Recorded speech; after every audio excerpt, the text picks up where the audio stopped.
Hay historias que nacen en la oscuridad, en el secreto de un crimen o en la sombra de una traición.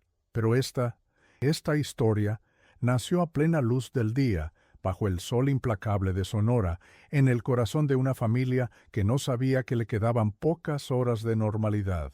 Corría el año 2000 en Hermosillo. La vida de los Rojas olía a café por las mañanas y a libros viejos por las tardes. David Rojas era geólogo, un hombre con la mirada perpetuamente perdida en el horizonte, enamorado de los secretos que guardaba el desierto.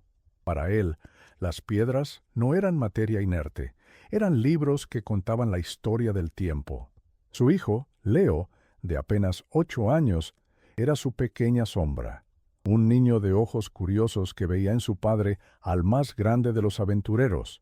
Elena, la esposa de David y madre de Leo, era el ancla de la familia. Maestra de primaria, de naturaleza pragmática, amaba la pasión de su esposo, pero también le temía. Conocía el poder hipnótico que el gran desierto de altar ejercía sobre él, como lo llamaba con una voz que solo David parecía escuchar. Cada vez que él preparaba su vieja camioneta Ford Bronco para una expedición, una inquietud sutil, como una corriente de aire frío, se instalaba en la casa.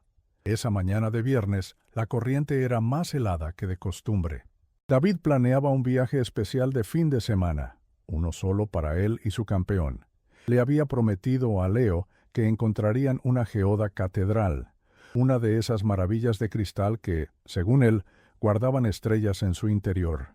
«Es perfectamente seguro, Elenita», le dijo David, mientras guardaba los mapas y las brújulas. Su voz era un bálsamo, siempre lo era. «Entramos y salimos. Para el domingo en la tarde estaremos aquí, cenando tu famoso pozole». Pero algo en el ambiente se sentía distinto.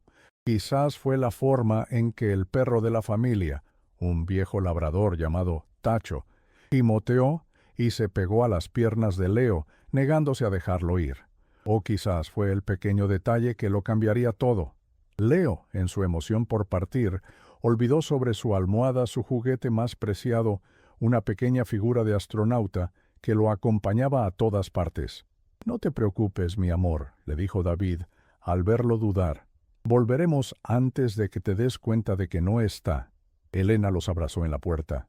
Un abrazo más largo de lo normal.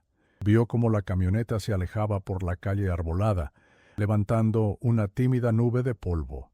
Vio la manita de Leo despidiéndose desde la ventanilla trasera hasta que doblaron en la esquina.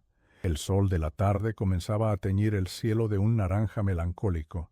El pronóstico del tiempo había anunciado la posibilidad de tormentas aisladas para la próxima semana, pero David le había asegurado que estarían de vuelta mucho antes. Confiaba en él. Siempre lo había hecho. Pero esa tarde, mientras el silencio se apoderaba de la casa, Elena no pudo evitar sentir que el horizonte no solo se había tragado la camioneta de su familia, sino también una parte de su alma. Era un viernes de abril, y nunca más volvieron a casa.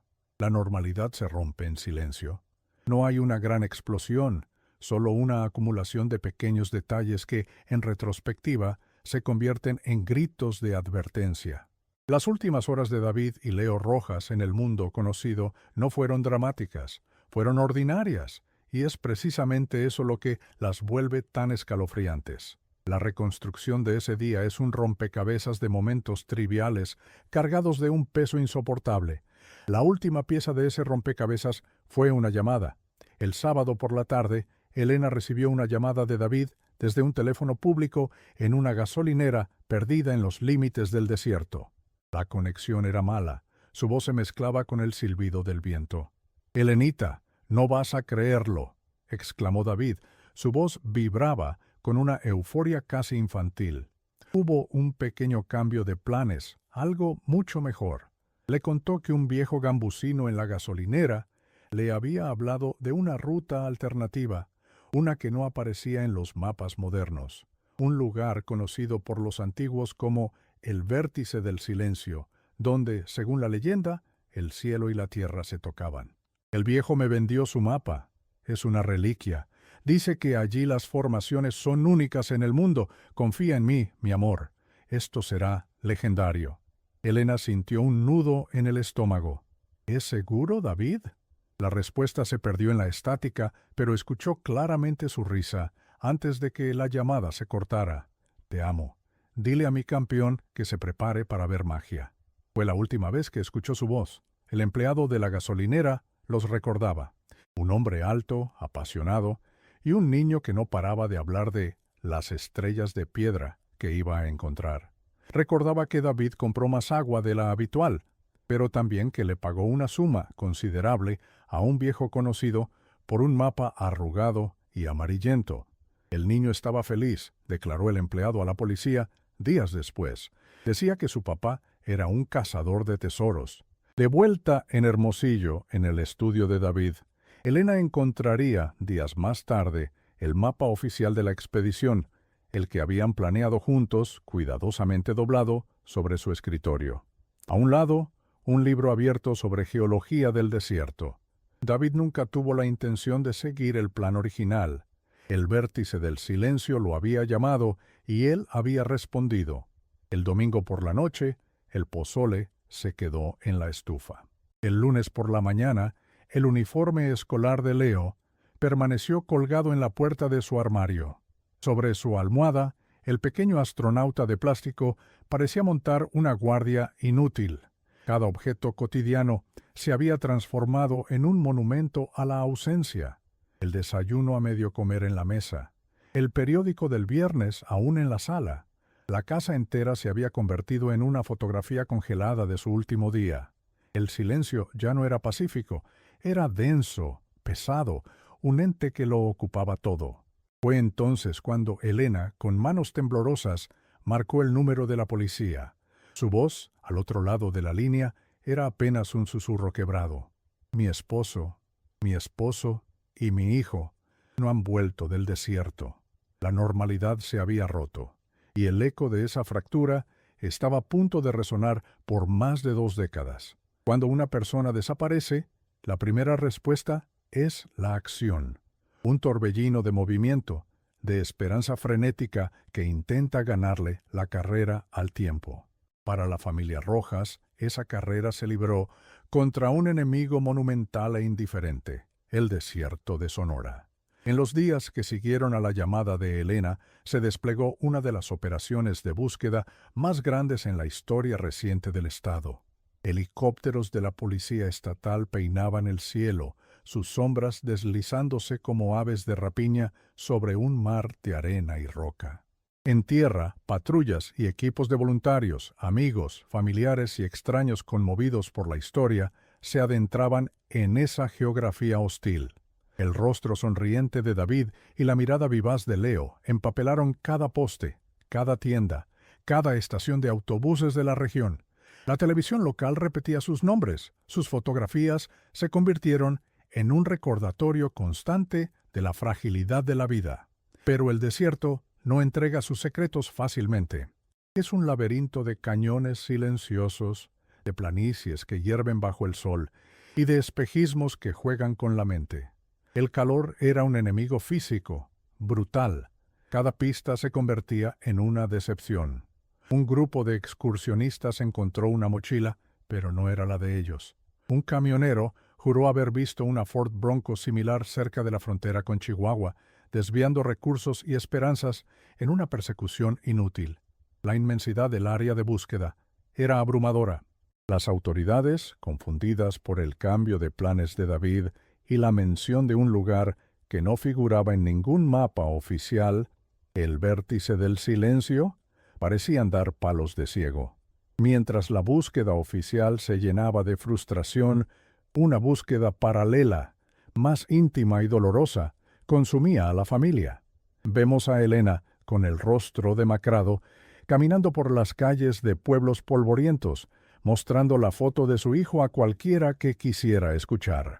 Vemos a sus padres, envejecidos de golpe, pegando carteles con manos temblorosas. La comunidad, al principio unida en apoyo, comenzó a fracturarse. Surgieron los rumores, susurros venenosos que añadían sal a la herida. ¿Y si David había huido? ¿Tenía deudas? ¿Estaba involucrado en algo turbio? La incertidumbre se convirtió en un tormento, una forma de tortura lenta que desgastaba el alma. El dolor de no saber es un dolor que no cicatriza. Las semanas se convirtieron en un mes. Los recursos disminuyeron, la cobertura mediática pasó a otras noticias. La esperanza, antes un motor rugiente, se redujo a un parpadeo débil. Finalmente, con el corazón roto, las autoridades anunciaron la suspensión de la búsqueda activa. No había más pistas, no había más rastro. Era como si la tierra se los hubiera tragado. El desierto había ganado. La imagen final de ese esfuerzo desesperado es un cartel de "Se busca", blanqueado por el sol, ondeando tristemente en el viento, su esquina inferior ya enterrada por la arena que todo lo reclama. La tierra no olvida, solo espera el momento de hablar. El tiempo tiene una forma cruel de lidiar con la tragedia. Para el mundo exterior, la borra, pero para quienes se quedan atrás, la congela. Tras la suspensión de la búsqueda, un silencio denso y pesado descendió sobre la historia de David y Leo Rojas. Los años comenzaron a pasar, marcados por aniversarios que eran como fantasmas en el calendario.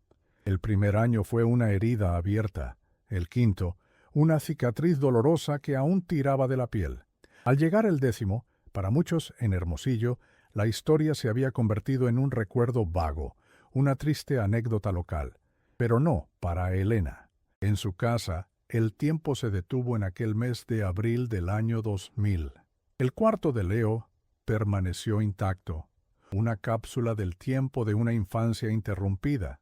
Sus carritos, sus dibujos pegados en la pared, sus libros de dinosaurios. Y sobre la almohada, presidiendo la quietud, el pequeño astronauta de plástico.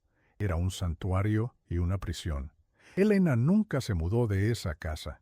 Vivir en cualquier otro lugar se sentía como una traición, como aceptar una derrota que su corazón se negaba a conceder. Se convirtió en una figura solitaria, envuelta en una dignidad melancólica. Los amigos, sin saber qué decir, la visitaban cada vez menos. Las miradas de compasión en la calle se sentían como puñales. Durante años, el silencio fue el único testigo de su dolor. Con el paso del tiempo, la historia de David y Leo abandonó las páginas de los periódicos y se refugió en el folclore. Se convirtió en una leyenda susurrada en las noches de fogata.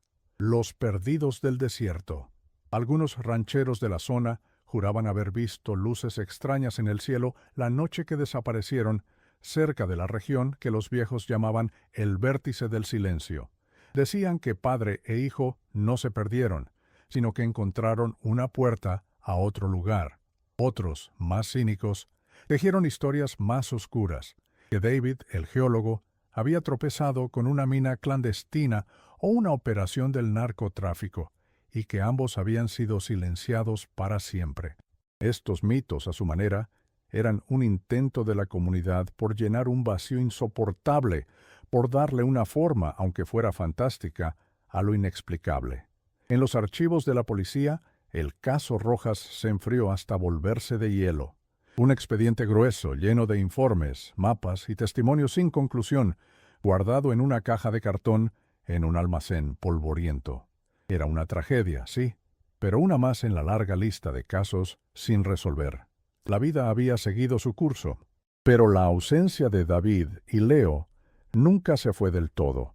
Permanecía en la fotografía que Elena conservaba en la sala, en la forma en que el viento del desierto a veces sonaba como un lamento, en el eco de una risa infantil que solo una madre podía seguir escuchando. Por 22 años, el desierto guardó su secreto con una paciencia geológica. Pero en el vasto lienzo del cielo, invisible al ojo humano, algo nuevo estaba a punto de escribirse. La verdad, a veces, no llega de la mano de un detective ni del testimonio de un testigo. A veces, llega como un susurro digital desde el frío vacío del espacio. Año 2022. A cientos de kilómetros de Sonora, en una oficina de alta tecnología en Phoenix, Arizona, un joven geofísico llamado Eris Thorne estaba a punto de tropezar con un fantasma. Thorne trabajaba para una empresa privada de cartografía satelital, desarrollando un nuevo software diseñado para analizar el subsuelo en busca de depósitos minerales. Su programa peinaba vastas extensiones de terreno, traduciendo datos electromagnéticos en mapas tridimensionales.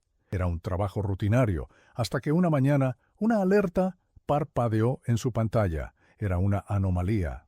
En una zona remota y deshabitada del gran desierto de Altar, justo en la frontera, su algoritmo había detectado una señal.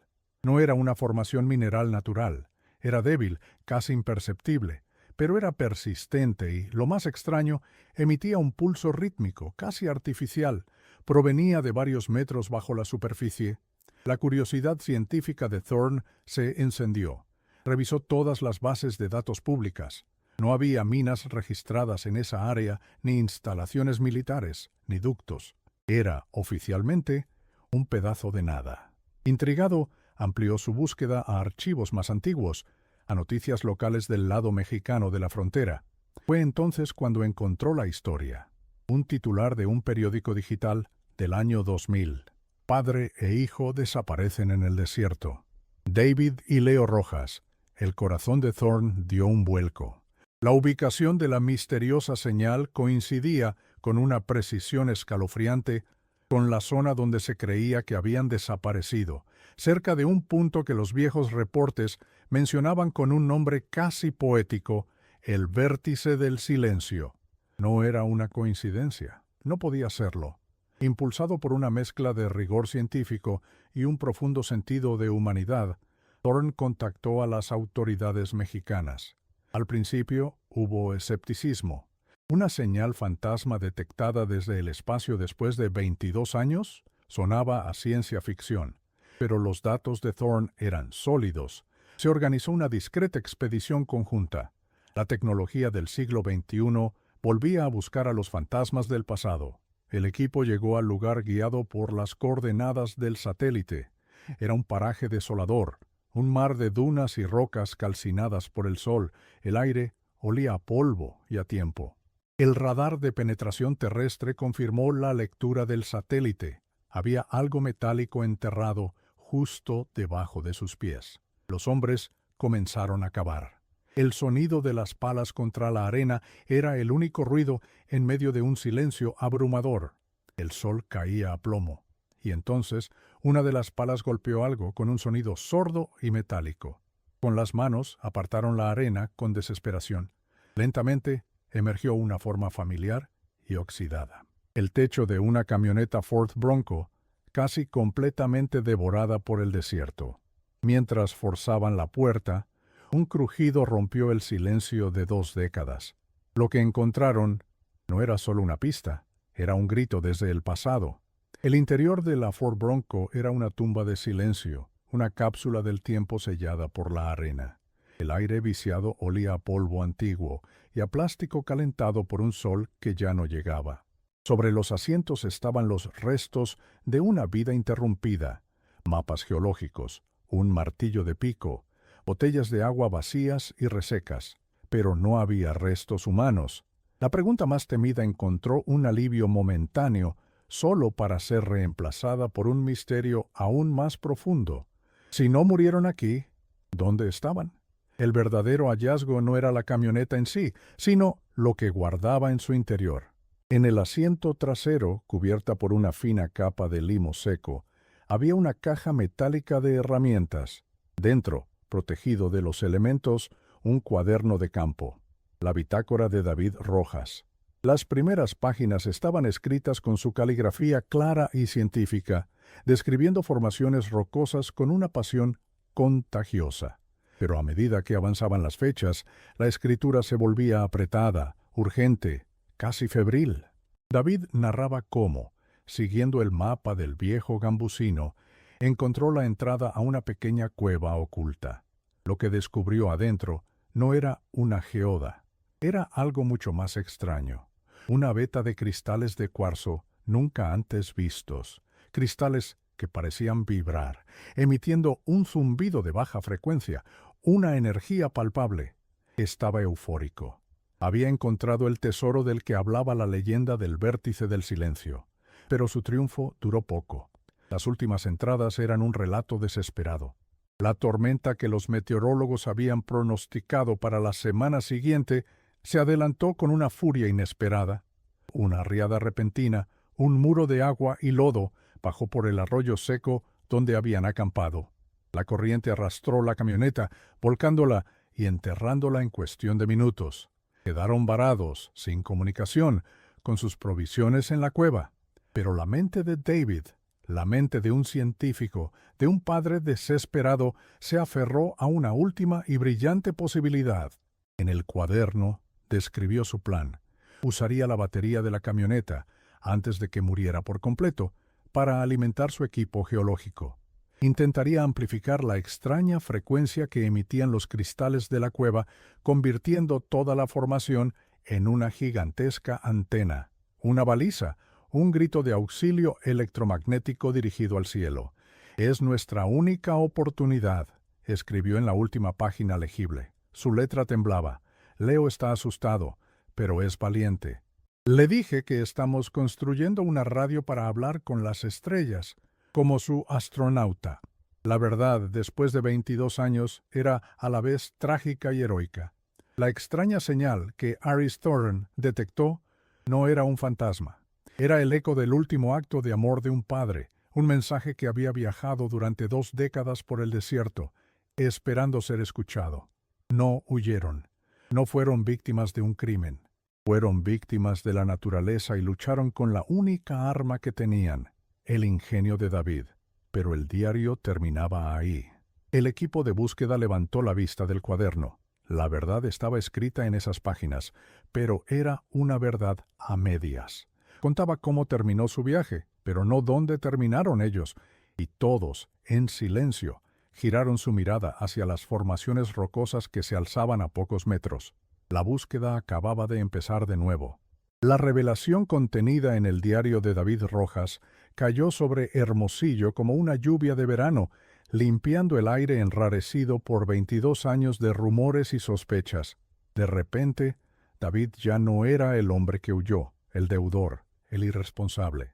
Se convirtió en lo que siempre fue para su hijo, un héroe, un padre que, atrapado por la furia del desierto, usó su último aliento y su último destello de genio para construir un faro de esperanza, un mensaje en una botella lanzado a un océano de tiempo.